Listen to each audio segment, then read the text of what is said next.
দূত যখন হিমসে পৌঁছে এই হাদিয়া পেশ করে, আমিরুল মুমিনের পক্ষ থেকে হাদিয়া।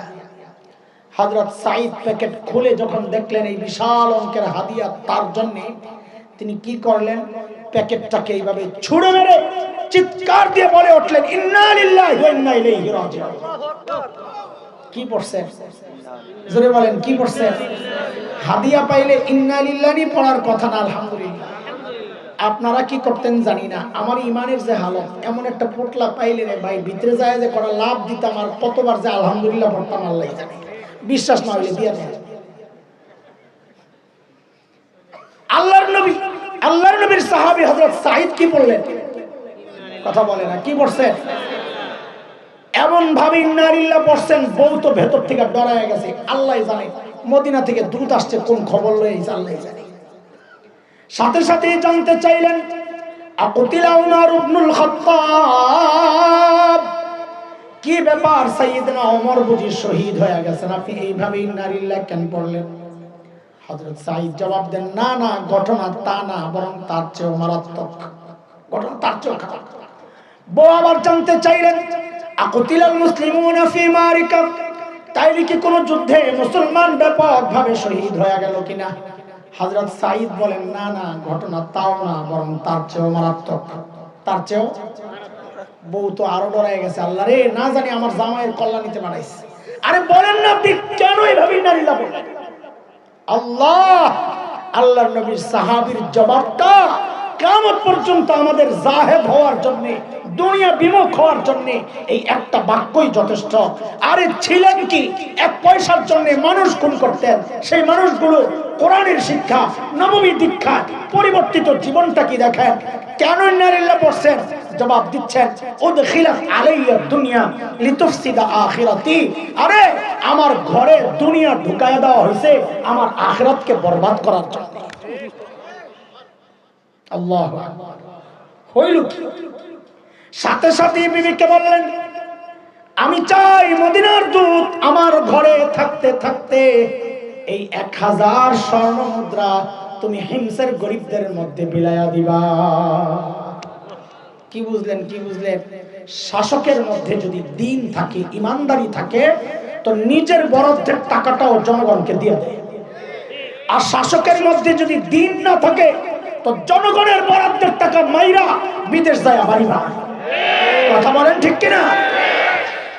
আল্লাহর নবীর সাহাবী যেই বিবিরে বললেন সব দিয়া দাও, বউ তো আর আমাদের বউ না, সাহাবী কার বউ বলেন না, আমাদের বউ যদি হইতো, আপনার কটা থাক, আপনার কটা কমো না, আপনার যে সিপাচাবাদী আমি হাইছি, কোন বিপদে শেষে পড়ি, আমারটা রুটি দিয়া যাক কাছে নাই। আমার বউরে যদি কইতাম সব দিয়া লাও, ওরে খোদা একটা বিস্কি যে মারলই, সব দিয়া লাগবে, কই কি ঘরে কত কিছু লাগবে আসলে তো জানি না। বেশি পিড়াপিড়ি করলে বলতো কি, 2 ভাগ করে, অর্ধেক আমার অর্ধেক আপনার, আপনারটা দিয়া দেন, কিন্তু বউ কার? বলেন বউ কার? একটা মূল নীতি মুখস্থ করো পোলাপাইন, যারা বিয়া করো নাই, যারা বিয়া করো নাই তাদের জন্য ফ্রিতে একটা পরামর্শ, আমার সাথে সাথে বলো, এটা মুখস্থ করো, কাজে লাগবে। বলো, জাসকাল লগে তেসকা, আইসো না আইসো না, কেমন লাগবে কও, জাসকাল লগে, জোরে কও, শয়তান বেহায়ার গোষ্ঠী, নিচের দিকে তাকায় কও, কেমন না দে, কও জাসকাল লগে, মানে বুঝছো, তুমি যেমন আল্লাহ মিলাইবো তেমন। তুমি অনেকে আইসা ভাই দোয়া চায়, তাবিজ চায়, তাবিজ কেন রে, হুজুর বউ খুঁজা পাই না, কে জানি আটকায় রাখছে, বান মেরা রাখছে বলে। তা আমি কই, বেডা তুই নিজে 2 নম্বর আর বউ তালাশ করো, রাবিয়া বসরিয়া পাবি কেমনি? আল্লাহ কি জালেম রে বেডা, তোর মতো 2 নম্বরের কাছে রাবিয়া বসরিয়া রে পাঠাই? কথা কন, কথা কন। তুই যেমন 2 নম্বর, বউ তালাশ কর 2 নম্বর, দেখবি বউর অভাব নাই। এটাই হলো অর্থ, হলো জেসকাল লগে তেসকা। আরো বোঝা, মুরব্বীরা বিয়া করছে যে ছোটকালে আগে আমাদের, তখন বউরে যায় কি জিজ্ঞেস করছে, সূরা কেরাত জিজ্ঞেস, ওযুর গোসল ফরজ জিজ্ঞেস, কি ঠিক নেই, এখন যুগ পাল্টাইছে। আগে কপি জ্বালাইতেন, আলো থাকতো কোন দিকে, আগুন, হারিকেন জ্বালাইতেন আলো কোন দিকে, এখন যুগ পাল্টাইছে, এখন কোন দিকে তাকায় দেখেন আগে কোন দিকে যুগ পাল্টাইছে। এখনকার পোলাপান যায় আর এগুলা জিজ্ঞেস করে না, সূরা কারাত জিজ্ঞেস করে না। ও বিশ্বকাপ চলাকালীন বলে কোনটায় বউ দেখতে গেছে, যায় বলে বেরিয়ে জিগায় হেগো কোন দলের সাপোর্ট করে। আচ্ছা কোন তো দিয়ে এই প্রশ্ন করা ঠিক আছে না? তাহলে আপনারা বুঝেন নাই আমি কি কইতে চাইতেছি।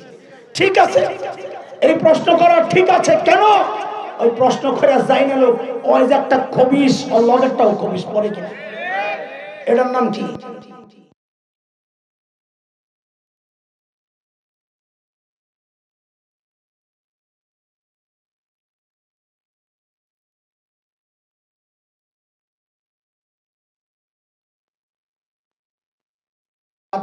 الطيبات للطيبين والطيبات أولئك مبرؤون مما يقولون لهم مغفرة ورزق كريم। এই আয়াতের সংক্ষেপ তর্জমা যদি করি তো এটাই বাইর হয়, জেসকাল লগে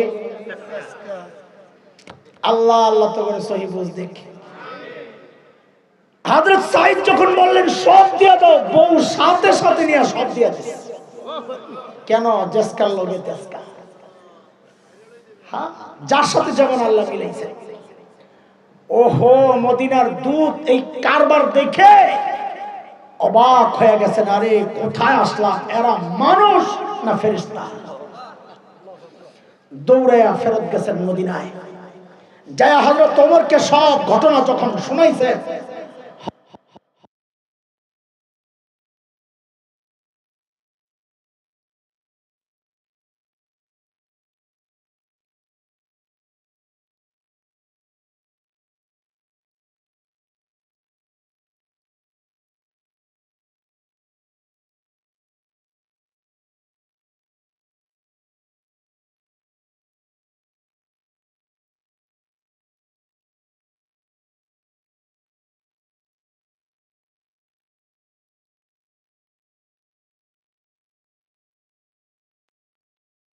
সাইয়েদনা ওমরের কাফেলা যখন হিমসে ঢুকে, গোটা হিমস যেন ভেঙ্গে পড়ে, চারদিক থেকে হাজারো মানুষ ছুটে ছুটে আসছে। কেন? আর এই মদিনা থেকে আমাদের আমিরুল মুমিনিন আসছেন, আল্লাহর নবীর শ্রেষ্ঠ সাহাবী ওমর ইবনুল খাত্তাব আসতেছেন এক নজর দেখার জন্য। হাজারো মানুষ জমে গেছে। হযরত ওমর বসা, পাশে সাঈদ ইবনে আমির আল জুমাহি। হযরত ওমর চিন্তা করলেন, সাঈদকে আমি তো ভালো জানি, তাই তো দেখতে আসলাম, কিন্তু জনগণ কি বলে, এই সুযোগে একটু পরীক্ষা করে নেওয়া যাক। ডাক দিয়ে জিজ্ঞেস করলেন, এই হিমসের মানুষ, তোমাদের গভর্নরের বিরুদ্ধে কারো কোনো অভিযোগ আছেনি? থাকলে দাঁড়ায়া যাও। বাপরে বাপ, 3 মাস আগে আপনাকে এই এলাকায় আইসা যদি উপরের কোন নেতা জিজ্ঞেস করতো, এই আপনাকে এলাকার নেতার বিরুদ্ধে কারো কোনো অভিযোগ আছে, তো পাবলিক মাথা নিচের দিকে দিয়ে বলতো, অভিযোগ আছে কিন্তু দাঁড়াবো না, দাঁড়াইলে সকালে শুয়ে পড়া লাগবে। আরে ঠিকের রাস্তা তো করলাম, এখন ইসলামী শাসন ব্যবস্থার সৌন্দর্য এটা, জনগণের কথা বলার অধিকার ছিল। এখনো যদি কথা বলার অধিকার চাও, ইসলামপন্থীদেরকে ক্ষমতায় আনার চেষ্টা করো, ওই মার্কা বাদ দাও। বহু দেখছো স্বাধীনতার পর থেকে এই মুলা জুলাইয়া জুলাইয়া ওরা তোমাদেরকে শোষণ করে গেছে, শাসন তো করে নাই, শোষণ করে গেছে। এখন দেখো বিকল্প কোন শক্তিকে দাঁড় করানো যায় কিনা। ইনশাআল্লাহ দেশ থেকে দুর্নীতি দূর হবে ইনশাআল্লাহ। আল্লাহ হযরত ওমর যখন বললেন কারো অভিযোগ আসেনি, থাকলে দাঁড়াও, ওই কোণা থেকে এক বুড়া দাঁড়ায় গেছে, আছে অভিযোগ আছে। বাপ রে বাপ, বুড়া মানুষ, মানুষের অভ্যাস হলো মানুষ অনুকরণ প্রিয়, দেখা দেখি কাম করে। রাস্তার মাঝখানে গাঁটটা ব্যথা করতেছে, দাঁড়ায় এরকম এরকম থাকেন, গাঁটটা ব্যথা করতেছে, দেখবেন পাশে দিয়ে যারা যাবে অধিকাংশ মানুষ দাঁড়ায় দেখবে আপনি কি দেখতেছেন। কথা বুঝেন নাই আপনারা? মানুষ অভ্যাস, এটা অনুকরণ প্রিয়। যেই একজন দাঁড়ায় গেছে সাথে সাথে আরো 3 জন। কয়জন লোক? অমর তো অবাক হয়ে গেছে, আরে কারে দেখতে আসলাম, এর বিরুদ্ধে দেখি অভিযোগের শেষ নাই। ও ভাই কি শিখাইতেছি, কি শোনাইতেছি, মানুষগুলো ছিল কি এটা আগে শোনাইছি, এখন শোনাইতেছি হইল কি, মনে আছে তো? বলেন আপনার প্রথম জন দাঁড়ায় কি বলে জানেন? আমিরুল মুমিনিন আমাদের গভর্নর না মাসে একদিন অফিসে আসে না। মাসে কয়দিন? আমরা সপ্তাহে ছুটি কাটাই কয়দিন? 2.5 দিন। কয়দিন কি ঠিক আছে না? আরো কত বন্ধ, সুবহানাল্লাহ। দুনিয়ায় আগমন দিবস, দুনিয়া থেকে বিদায় দিবস, পালানো দিবস, আবার ঢোকা দিবস, এই দিবস ওই দিবস। 20-30 বছর পরে না জানি আমাদের দেহন লাগে কিনা এত দিবস বাড়িতেছে, শেষে তার দিবস খুঁজতে পাইবো না, শেষে নতুন বাড়ি করবো, জামাই মুখের জায়গায় দিবস ক যায় না করতে পারে কথা কন। এত খামাখা অনর্থক দিবস খালি ঢুকায়, একদল আইসে তুই ঢুকা, আরেক দল আইসে বাদ দিয়ে আবার নতুন করে আরেকটু ঢুকায়। এগুলোই তো দেখতেছেন। হযরত ওমর তো রাগ হয়ে গেছে, সাইদ কেন তুমি মাসে একদিন অফিসে আসো না? আল্লাহর নবীর সাহাবী আসামির কান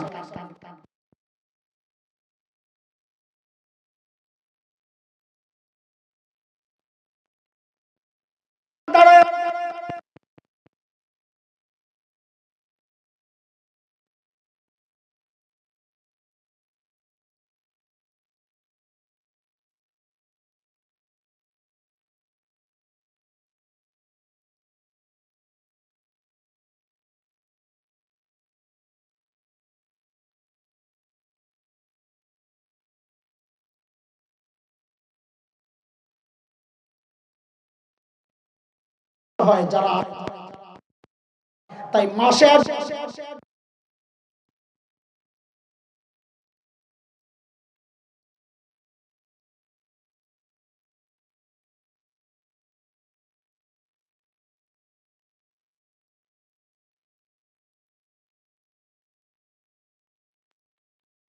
অভিযোগ কোন ধরনের, তারপর দাঁড়াইছে যেহেতু শোনা তো লাগে। বলেন 2 নাম্বার আপনার কি সমস্যা? আয় খোদা, 2 নাম্বার জনের অভিযোগ তো আরো মারাত্মক। কি বলে জানেন? আমিরুল মুমিনিন আমাদের গভর্নর রে দিনে তো পাই, রাতে আর পাই না। কি ডিউটি লইছে হ্যাঁ রাতেও সময় দেওয়া লাগবে। হযরত ওমর তাও রাগ হয়ে গেছে, সাইদ জবাব দাও, কেন তোমাকে রাতে পাওয়া যায় না? জবাব দাও। আরে কাদের কথা শোনাচ্ছি? যারা সফরে গেলে বগলের নিচে মূর্তি লইয়া যাইতো, মনে আছে তো? এটা ছিল। হইল কি দেখেন, কেন তোমাকে রাতে পাওয়া যায় না? আল্লাহর নবীর সাহাবী জবাব দিচ্ছেন, আমিরুল মুমিনিন কাসসামতু হায়াতি বাইনা রাব্বি ওয়া বাইনা ইবাদি। আমিরুল মুমিনিন জীবনটারে 2টা ভাগ করছি। এক ভাগ রাতটা আমি আমার মালিককে সময় দেই, দিনটা মালিকের বান্দাদেরকে সময় দেই। মালিকের জন্য আলাদা টাইম ভাগ করা। আমরা তো ব্যস্ত মানুষ, কত কাজ আমাদের, অফিস আদালত সংসার পরিবার রাজনীতি, কত কাজ। মালিককে টাইম দেওয়ার সময় নাই। সব জায়গায় আমার সময় আছে। ফেসবুকের জন্য আমার হায়াতের একটা টাইম আছে, ইউটিউবের জন্য টাইম আছে, খেলোয়াড় গায়ক গায়িকা নায়ক নায়িকার জন্য হায়াতের টাইম বরাদ্দ আছে। শুধু পারি না মালিককে সময় দিতে, আমার হাতে সময় নেই।